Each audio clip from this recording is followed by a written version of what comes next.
আপনার 50 বছরের সংসারে কোনো বিষয় হয় না, হ্যাঁ ঝগড়া করেন না সেটা ভিন্ন বিষয়, কিন্তু ভিন্ন মত হবে না, দ্বিমত তৈরি হবে না, নিজেদের মধ্যে ভুল বোঝাবুঝি তৈরি হবে না, একবারও হবে না জীবনে, অসম্ভব। মুহাম্মদ সাল্লাল্লাহু আলাইহি সাল্লামের ঘরে যদি হয়ে থাকে, আলী রাদিয়াল্লাহু তাআলা ফ্যামিলিতে যদি হয়ে থাকে, সাহাবীদের ঘরে ঘরে যদি হয়ে থাকে, আপনি কে? মনে রাখবেন, এই সমস্ত ডাহা মিথ্যা কথা শুনে আপনি চিন্তা করেন, হায় হায় রে, তাহলে আমার বউটা এত ডাইনি। আর মহিলা চিন্তা করে, আমি স্বামীটা এত অমানুষ, কত বড় ডাকাত। দেখো তারা স্বামী স্ত্রী জীবনে কোনো কথা হয় না, আর আমার স্বামী ডেইলি একবার মা বাপ তুলে না গালিগালাজ করলে তার বাটের পেটে ব্যথা হজম হয় না। এই সমস্যাগুলো আছে না নাই? ভাইরা আমার, সবর করার জন্য, সবর করা সহজ হবে আগে থেকে যদি প্রস্তুত থাকেন যে এই সমস্যা হবে। আশরাফ আলী থানভী রহমাতুল্লাহর নাম শুনছেন আপনারা? ভারত মহাদেশের এমন একজন আলেম ছিলেন, খুব বিচক্ষণ মানুষ ছিলেন, অনেক বিদগ্ধ মানুষ ছিলেন, অনেক বড় আল্লাহওয়ালা ছিলেন, নেককার মানুষ ছিলেন। তো থানভী রহমাতুল্লাহর কাছে এক লোক এসে বলল, হুজুর, আমার বাসায় যখনই যাই দরজাটা খুলতে দেরি, আমার মাথার উপরে আকাশ ভেঙে পড়তে দেরি নেই। যেটাই করি, বাজার করে এনে তার হাতে দিলেও রাগ, রাখলেও রাগ, আমার সাথে সারাদিন শুধু ঘেউ ঘেউ করে। হুজুর, আর সহ্য করতে পারি না, আমারে কোনো দোয়া দুরুদ আমল শিখাই দেন যে আমার এই বাসার অত্যাচারটা যেন থামে। তো থানভী রহমাতুল্লাহ বললেন যে, শোনো, তোমার একটা বুদ্ধি শিখাই দেই, দোয়া দুরুদ না। বুদ্ধি হলো, এখন থেকে বাসায় গিয়ে দরজা নক করবা, যে নক করার আগে 1 মিনিটের মোরাকাবা করবা। কি করবা? মোরাকাবা বুঝেন? ধ্যান, ধ্যান। এটা কল্পনার জগতে ডুবে যাবা 1 মিনিটের জন্য, জাস্ট 60 সেকেন্ড। কি ধ্যান করবা? দরজা যায় থামবা, থেমে চোখ বন্ধ করে মাথাটা নিচু করে চিন্তা করবা, আমার ঘরের ভিতরে একটা কুকুর আছে। আর কুকুর মানুষ দেখলে কি করবে? ঘেউ ঘেউ করবে। অতএব এটাতে আমার রাগ হওয়ার তো কিছু নাই, কুকুর কেন ঘেউ ঘেউ করছে এটা জিজ্ঞেস করার তার এক বোকামি। অতএব এটা আমি মাথায় কিছু নেব না, ইগনোর করব। কুকুর থাকলে কুকুর তো ঘেউ ঘেউ করবেই, এটা চিন্তা করে এরপরে বিসমিল্লাহ পড়ে নক করবা। তো এই বুদ্ধি অনুযায়ী পরের দিন আসছে বাসা, আগে 1 মিনিট মোরাকাবা করছে, এরপরে দরজা নক করছে। যথারীতি দরজা খোলার পরেই শুরু হয়ে গেছে যুদ্ধ, ইউক্রেন রাশিয়া, এখন ইসরায়েল ইরান। যুদ্ধ শুরু হয়ে যাওয়ার পর এই লোক, অন্যান্য দিন সেও টুকটাক রিয়াকশন করে, হাতাহাতি, বকাবকি, দুই পক্ষ থেকে টুকটাক হামলা পাল্টা হামলা হইতো, কিন্তু আজকে সেই লোকটা আর হামলা টামলা তার করা দূরের কথা, উল্টা সে মিটমিট করে হাসতেছে, এবং একটা পর্যায়ে আর নিয়ন্ত্রণ করতে না পারে ফিক করে হাসেই দিছে। এবার বউ চিন্তা করতেছে কাহিনী কি, কারণ যারা ঝগড়া করে তাদের সাথে পাল্টা ঝগড়া না করলেও কিন্তু মেজাজ গরম হয়। কদিন আগে শুনছেন না পত্রিকা, যে এক মহিলা স্বামীর ডিভোর্স দিছে, কেন? কারণ স্বামী ঝগড়া করে না। কদিন আগে পত্রিকা দেখছেন। এই মহিলা যখন দেখছে স্বামী হাইসা দিছে, সে এবার ঝগড়া টগড়া থামায়া বলতেছে, ঠান্ডা মাথা বলছে, কাহিনী কি বলো তো, তুমি হাসতেছো কেন? বল, না না কিছু না কিছু না। সে তো বলবে না। স্বামী মনে করছে হয়তো অন্য কোনো কাহিনী আছে, কোনোভাবে উদ্ধার করতে পারে নাই। পরের দিন আবার সেম কাহিনী, আবারও হেসে দিচ্ছে। মহিলা চিন্তা করছে ব্যাপার কি, বলে না আজকে তো তোমার একদিন কি আমার একদিন, বলতেই হবে তোমার। কেন তুমি হাসতেছো? আমার ঝগড়ার বিনিময়ে তুমি ঝগড়া না করে হাসতেছো, অপমান করতেছো, আমার ঝগড়ার কোনো দাম নাই, আমি কি কথা বলতেছি না, এগুলো কোনো মূল্য নাই। যখন চেতে যাচ্ছে এবার বলতেছে, শোনো, তুমি যেহেতু জোরই করতেছো, তাইলে আমি বলি, আমি গেছি এক হুজুরের কাছে, হুজুর আমার এই বুদ্ধি শিখাই দিছে, আমি সেই বুদ্ধি অনুযায়ী চিন্তা করি, এখন আমি চোখের সামনে যখন চিন্তা করি যে কুকুর গেউ করতেছে, আমার হাসি আসে। ও চিন্তা করে, কি বললা তুমি? তাহলে তুমি এই মনে করো আমারে? এবার থেকে বেচারে ঝগড়া করার আগেই তার থেমে যায়, চিন্তা করে, হায় হায়, আমি ঝগড়া করলে তো সে মনে মনে আমার ওইটা চিন্তা করবে। বুঝতে পারছেন? দাম্পত্য জীবনে একটু বুদ্ধিশুদ্ধি করে না চললে, শুধুমাত্র সোজা হয়ে দোয়া দুরুদ পড়বেন আর সব সোজা হয়ে যাবে, শুয়ের মধ্যে, এত সোজা না। একটু বুদ্ধিশুদ্ধি খাটায় চলতে হয় এবং সবর করতে হয়। এই যে ভদ্রলোক যদি সবর না করতেন, তাহলে মারামারি কাটাকাটি করে কখনো সমাধান হয় না। স্বামী স্ত্রী উভয়কেই আমরা এই যে ঘটনা বলেছি, এই ঘটনার মাধ্যমে কাউকে ছোট করার উদ্দেশ্য না, জাস্ট বোঝানোর উদ্দেশ্য। এটা বিপরীত দিক থেকেও হতে পারে যে আমরা সবর করতে হবে দাম্পত্য জীবনে। তাহলে আগে থেকে যদি এই ঘটনা বলার উদ্দেশ্য হলো যে এই ভদ্রলোক আগে থেকে যখন অপেক্ষা করছেন যে হ্যাঁ অনাকাঙ্ক্ষিত কিছু হতেই পারে, তখন এটার জন্য প্রস্তুত থাকার কারণে আর তার ঝামেলা বাড়ে নাই, বরং কমছে। এখন আপনি যদি আগে থেকে প্রস্তুত থাকেন, দাম্পত্য জীবন টুকটাক সমস্যা হবেই, দুই ঘরের দুইজন মানুষ একসাথে হয়েছি, বহু কিছুতে গরমিল হবে। অতএব আমরা সবর করব, ধৈর্য ধারণ করব, ভালো দিনগুলো দেখব। প্রিয় নবী সাল্লাল্লাহু আলাইহি সাল্লাম বলেছেন, তুমি তোমার স্ত্রীর কোনো কিছু দেখে যদি রাগান্বিত হও, তুমি তোমার স্বামীর কিছু দেখে যদি মেজাজ গরম হয়, তো মনে রাখবা তার অনেক গুণ আছে যেটা দেখলে তোমার ভালো লাগা কাজ করবে। কারণ একটা মানুষ এমন নাই পৃথিবীতে যার সব গুণ খারাপ, একটা গুণও ভালো নাই। একজন আস্ত ডাকাতও যদি হয়, আস্ত পাপিষ্ট মানুষও যদি হয়, খারাপ মানুষও যদি হয়, তার ভিতরও কোনো না কোনো ভালো গুণ অবশ্যই আছে। তোমার স্ত্রী, তোমার স্বামীর মধ্যে কোনো না কোনো ভালো গুণ আছে, তুমি সেই গুণটা খুঁজে বের করো এবং সেটাকে কল্পনা করো, তাহলে তোমার মধ্যে তৃপ্তি আসবে, সমৃদ্ধি আসবে, ভালো লাগা কাজ করবে। এজন্য ভাইরা, দাম্পত্য জীবনের সুখের মূল মন্ত্র হলো সবর এবং শুকর।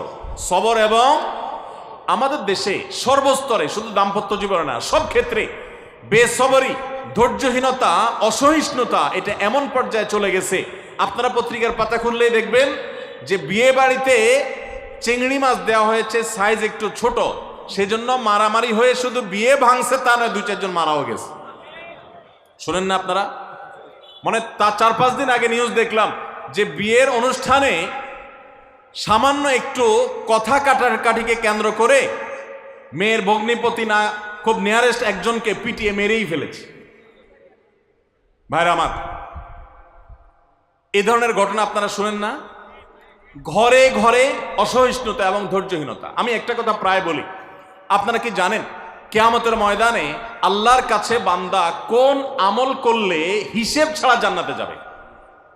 জানেন কেউ? বলতে পারেন কেউ? ভাই, আল্লাহর কাছে হিসেব দিয়ে জান্নাতে যাওয়া কি সহজ কাম না কঠিন কাজ? আরে আল্লাহর কাছে তো অনেক দূরের কথা। আপনি যে প্রতিষ্ঠানে চাকরি করেন তার মালিকের কাছে, উপরস্থ বসের কাছে একেবারে পুঙ্খানুপুঙ্খ করে প্রতিটা পয়সার হিসাব দিয়ে একদম সব কিছুতে পারফেক্টনেস প্রমাণ করা, এটাই তো একটা কঠিন কাজ, দুঃসাধ্য কাজ। সেখানে সারা জীবনের হিসাব আল্লাহর কাছে দিয়ে পাই পাই করে তারপর আপনি জান্নাতে যাবেন, বিষয়টা এত সহজ না। তাহলে হিসেব ছাড়া আল্লাহ তাআলা এমনিতে বলবেন হিসাব টিসাব নাই, তোমাকে এমনি জান্নাতে দিলাম, এটা চান আপনারা? দেখুন কোরআনে কারীম আল্লাহ তাআলা বলছেন, ইন্নামা ইউওয়াফাস সাবিরুনা আজরাহুম বিগাইরি হিসাব। আল্লাহ বিনিময় দেওয়ার ক্ষেত্রে, সওয়াব দেওয়ার ক্ষেত্রে দুনিয়াতে যারা সবরকারী হবে, যারা ধৈর্যশীল হবে, যারা সহিষ্ণু হবে, যারা নিজেকে নিয়ন্ত্রণ করতে পারবে, এই সবরকারীদেরকে আল্লাহ তাআলা হিসেব ছাড়া দিবেন, তাদেরকে সওয়াব দিবেন হিসেব ছাড়া।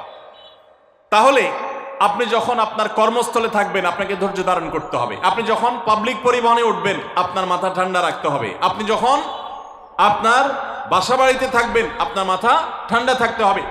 মাথা গরম হয়ে যায় যাদের, হট মেজাজ যারা, কথায় কথায় মাথা গরম হয়ে যায়, ধৈর্যহীন হয়ে যায়, যেখানে সেখানে গন্ডগোল বাধায় দেয়, মারামারি বাধায় দেয়, ধৈর্য সহ্য বলতে কিছু নেই, এই লোকগুলো কিন্তু এই সৌভাগ্যবান মানুষদের কাতারে সামিল হতে পারবে না। ঠিক একইভাবে দাম্পত্য জীবনে সুখী হতে হলে সবর এবং শুকর, এই দুইটা মূল মন্ত্রের কোনো বিকল্প পথ খোলা নেই। সেটা স্বামীর জন্য প্রযোজ্য, স্ত্রীর জন্য প্রযোজ্য। স্বামী হিসাবে আপনি স্ত্রীর অনেক অনিয়মতা দেখতে পাবেন, অনেক কিছু দেখতে পাবেন, আপনার আকাঙ্ক্ষা, আপনার চাহিদা, প্রত্যাশার বিপরীত, আপনাকে সবর করতে হবে। ভাইরা আমার, আমাদের প্রিয় নবী সাল্লাল্লাহু আলাইহি সাল্লামের দাম্পত্য জীবনে কিন্তু টুনটান সমস্যা হয়েছে। আপনারা মনে করতে পারেন নবী সাল্লাল্লাহু আলাইহি সাল্লামের ঘর, ওনার স্ত্রীগণ সাহাবী, তারা উম্মুল মুমিনিন, আমাদের মা, এত মর্যাদাবান মানুষ তারা, তাদের আবার ঝামেলা হয়েছে। ভাই, দাম্পত্য জীবনে টুকটাক সমস্যা তাদেরও হয়েছে। প্রিয় নবী সাল্লাল্লাহু আলাইহি সাল্লাম নিজে একদিন বাসা ছেড়ে মসজিদে নববীতে এসে মন খারাপ করে বসেছিলেন, তিনি বাসায় যাচ্ছেন না, অভিমান করে। ওমর রাদিয়াল্লাহু তাআলা আনহু বিষয়টা বুঝতে পেরে, তার মেয়ে যেহেতু নবী সাল্লাল্লাহু আলাইহি সাল্লামের স্ত্রী, তিনি সেখানে গিয়ে ভেতরে প্রবেশ করে তার সাথে কথা বলে তথ্য উদ্ঘাটন করে সেটা মিটমাট করার ব্যবস্থা করেছেন। স্বয়ং নবী করিম সাল্লাল্লাহু আলাইহি সাল্লামের জামাতা, ইসলামের চতুর্থ খলিফা আলী রাদিয়াল্লাহু তাআলা আনহু, তার মতে এত মর্যাদাবান মানুষ, তার ঘরে স্ত্রী হিসাবে আছেন কে? মুহাম্মদ সাল্লাল্লাহু আলাইহি সাল্লামের মেয়ে, জান্নাতে নারীদের সর্দার ফাতেমা রাদিয়াল্লাহু তাআলা আনহা। এত বড় মানুষ তারা, স্বামী স্ত্রী দুইজন, দুই দিককার নেতৃত্বে, একজন যুবকদের নেতৃত্ব দিবে, আরেকজন জান্নাতি যুবতীদের, নারীদের নেতৃত্ব দিবে। এত বড় মর্যাদাবান মানুষ, তাদেরও দাম্পত্য জীবনে কিন্তু টুনটান হয়েছে। একবার আলী রাদিয়াল্লাহু তাআলা আনহু এসে মসজিদে টানটান হয়ে শুয়েছিলেন মাটিতে, মনটা খারাপ, ঘরে একটু হালকা ঝামেলা হয়েছে, তো এই জন্য মসজিদে নববীতে এসে মাটিতে শুয়ে আছেন। নবী করিম সাল্লাল্লাহু আলাইহি ওয়াসাল্লাম দেখে বুঝতে পেরেছেন, টের পেয়ে গেছেন যে কিছু একটা হয়েছে বাসায়। তখন তিনি জামাইকে ডেকে বললেন, কমিয়া আবা তুরাব, এ মাটির বাপ, মাটিতে শুয়ে আছেন, এজন্য রসিকতা করে বললেন, এ মাটির বাপ উঠো, দাঁড়াও দেখি কি হয়েছে বলো। ভাইরা আমার, দাম্পত্য জীবনে টুকটাক সমস্যা হবেই হবে। যারা বিয়ে করেন নাই আগে থেকে প্রস্তুত থাকেন, বুকে পিঠে ছালার বস্তা সব বেঁধে রেডি থাকেন। বিশেষ করে সময় যেভাবে গড়াচ্ছে, তাতে করে সামনে থেকে হেলমেট পরেও যাওয়া লাগতে পারে। শুধু যাওয়া না, বাসায় ঢোকার সময় বাইক থেকে নামার পর হেলমেটটা আগে খুলবেন না, আগে যা বুঝবেন পরিস্থিতি কি, তারপর হেলমেট খুলবেন। বুঝেন নাই? দাম্পত্য জীবনে টুকটাক সমস্যা হবেই, এটা প্রত্যাশিত। মনে রাখবেন, এই জিনিসটা যদি আপনি আগে থেকে মাথায় রাখেন, তাহলে আপনার কষ্ট অনেকখানি দূর হয়ে যাবে। আমরা অনেকে আকাশ থেকে নেমে পড়ি, কি বলে, এত বড় সাহস, এই কথা বলতে পারে কেন? ভাই আশ্চর্য হচ্ছেন কেন? এর চেয়ে বেশি কথা বলতে পারে, মাথা বাড়ি মারছে, আরে ভাই ছুরি মারে নাই যে শুকর আদায় করে। বুঝেন নাই কথা? একই কথা বোনদের জন্য প্রযোজ্য। আমার মা বোন যারা শুনছেন তাদেরকে বলছি, আপনার স্বামীর একটা কথা শুনে আপনি আকাশ থেকে নেমে পড়ছেন, আকাশ ভেঙে পড়ছে মাথার উপরে, কি এটা বললো সে, আপনি ডিপ্রেসড হয়ে যাচ্ছেন। আরে বোন, ডিপ্রেসড হচ্ছেন কেন? এটা কেন? আরো শক্ত কথা আপনাকে বলতে পারে, এটা আপনি মাথায় রাখেন। কারণ দিন শেষে তিনি মানুষ, তার ভুল হতে পারে, একটা সময় তিনি তার ভুল বুঝতে পারেন। দাম্পত্য জীবনে যদি স্বামী স্ত্রী উভয়ে যদি ধৈর্যশীল না হয়, সবরকারী না হয়, হুটহাট রিয়াকশন করে ফেলে, কখনো দাম্পত্য জীবনে সুখী হওয়া সম্ভব নয়। মনে রাখতে হবে, একসাথে থাকতে গেলে, দুইটা পাতিল একসাথে থাকতে গেলে টুনটান লাগে না, বাধে হয় না? দাম্পত্য জীবনের সুখ শান্তির জন্য সবর এবং শকর। শকর হলো যে যা পেয়েছি আলহামদুলিল্লাহ, এর চাইতে যদি খারাপ কিছু হতো, এর চাইতে যদি মন্দ কিছু হতো। অনেক বোনরা আমাদের কাছে আসেন, আমরা তাদেরকে বলি, দেখুন আপনার স্বামীটা হয়তো অমানুষ, সে আপনাকে গালিগালাজ করে কিন্তু চরিত্রহীন না। অনেকের স্বামীটা খুব ভদ্র কিন্তু চরিত্রহীন, ব্যবহার ভালো করে চরিত্রহীন, তাদের কষ্ট আপনার চাইতে কম না। অনেকের স্বামী খুব ভদ্র কিন্তু বেকার, 2 পয়সা কামাই করতে পারে না, সারাদিন ঘরে বসে বসে খায় আর শ্বশুরবাড়ি থেকে যৌতুক এনে না খায়, নিশ্চয় আপনি তার চাইতে ভালো আছেন। মানুষ এভাবে যখন ভালো দিকগুলো চিন্তা করবে, তখন তার ভিতরে শকর আসবে। তাহলে দাম্পত্য জীবনে সুখ শান্তির জন্য তৃতীয় করণীয় হলো সবর এবং শকরের চর্চা করা। আল্লাহ আমাদের সবাইকে তৌফিক দান।